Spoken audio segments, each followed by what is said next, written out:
Bonjour à tous, je suis Farida Bembanaborima. Euh, alors, je voudrais ici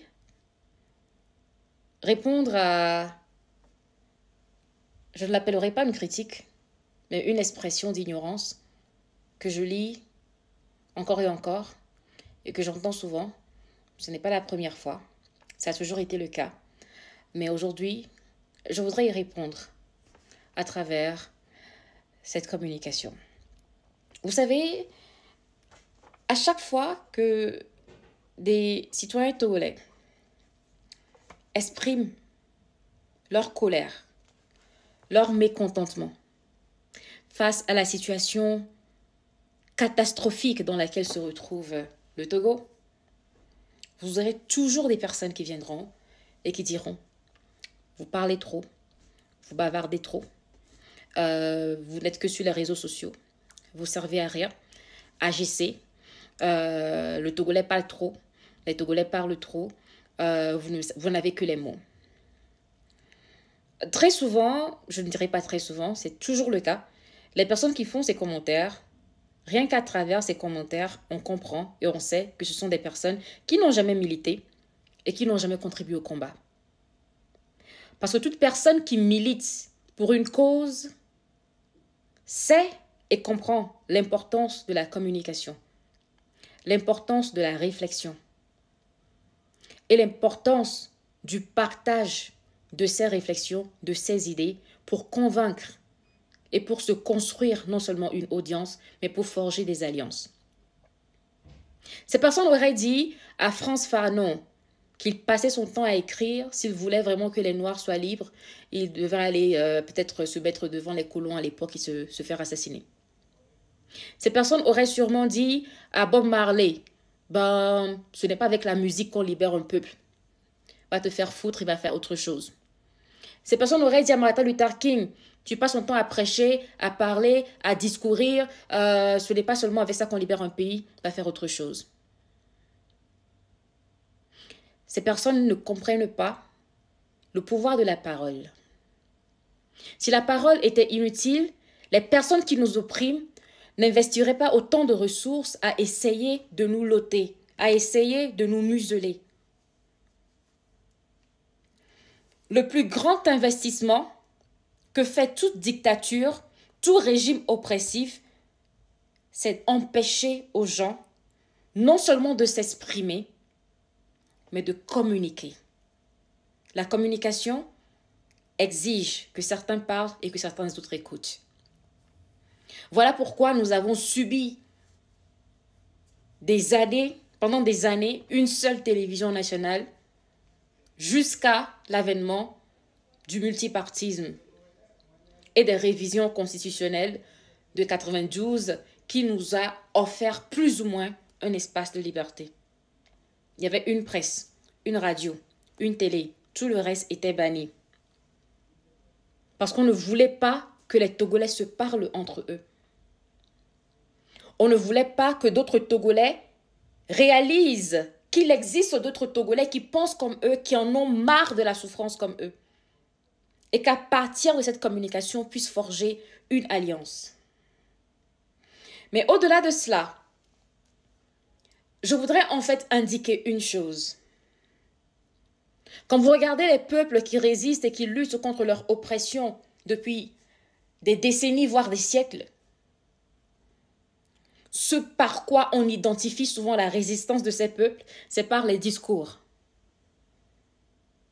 Ce sont les traces que ces peuples laissent. Ce n'est pas pour rien que nous étudions les discours à l'école.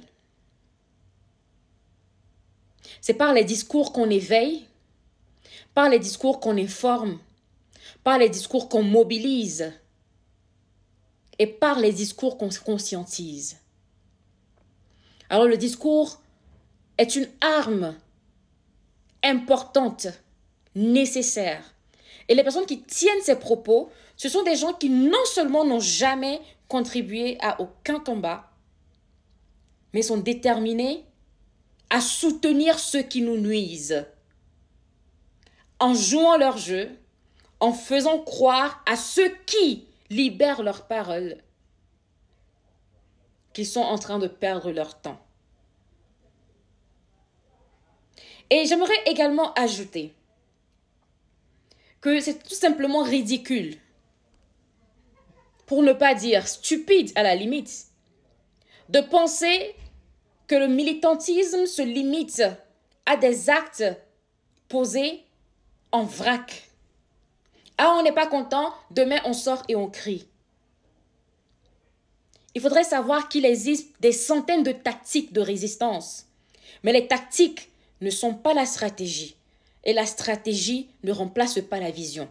Les tactiques nourrissent les stratégies et les stratégies nourrissent la vision. Pour en venir à décider des tactiques et à choisir des tactiques, il faudrait d'abord avoir une stratégie. Et avant d'établir une stratégie, il faut avoir une vision. Ce ne sont pas toutes les tactiques qu'on utilise dans toutes les circonstances. Certaines tactiques sont directes. Certaines sont subtiles. Certaines tactiques exigent la participation des masses. Certaines peuvent être mises et implémentées de façon individuelle. Certaines tactiques sont violentes. Certaines autres ne le sont pas. Certaines tactiques sont participatrices et d'autres sont réfractaires. Alors savoir que écrire, c'est une tactique. Parler, c'est une tactique. Chanter, c'est une tactique. Boycotter, c'est une tactique. Créer une pétition, c'est une tactique. Protester dans la rue, c'est une tactique. Faire la grève, c'est une tactique. Organiser des colloques d'information, c'est une tactique. Il existe des centaines de tactiques de résistance. Ce pourquoi ce combat perdure, ce n'est pas le manque de tactique ou même les choix des tactiques. C'est le manque de vision. Parce que dans ce combat que nous menons, ce n'est pas tout le monde qui désire cette liberté de la même façon. Hier, j'écrivais sur ma page Facebook que les indignations saisonnières et les révoltes occasionnelles engendrent les tyrannies perpétuelles. Les indignations saisonnières et les révoltes occasionnelles engendrent les tyrannies perpétuelles. Et qu'est-ce que je voulais dire par là? Dans notre cas, l'indignation, elle vient par saison. Tantôt on est fâché, tantôt on ne l'est pas. Tantôt on veut agir, tantôt on s'en fout. Tantôt on est déçu, tantôt bon voilà, on fait avec. Nous n'avons pas encore embrassé cette résistance comme un mode de vie. Nous n'avons pas encore décidé de faire de cette résistance, une mission de vie. Alors, aussi longtemps que le combat ne sera l'affaire à plein temps que d'une minorité et celle de la majorité juste pour un laps de temps, la tyrannie continuera. Ce n'est que quand nous tous, nous ferons de ce combat notre mission et que nous y prendrons part à temps plein dans le long terme que nous viendrons à bout de ce régime. On ne peut pas vaincre un dictateur qui travaille à plein temps avec une résistance à temps partiel.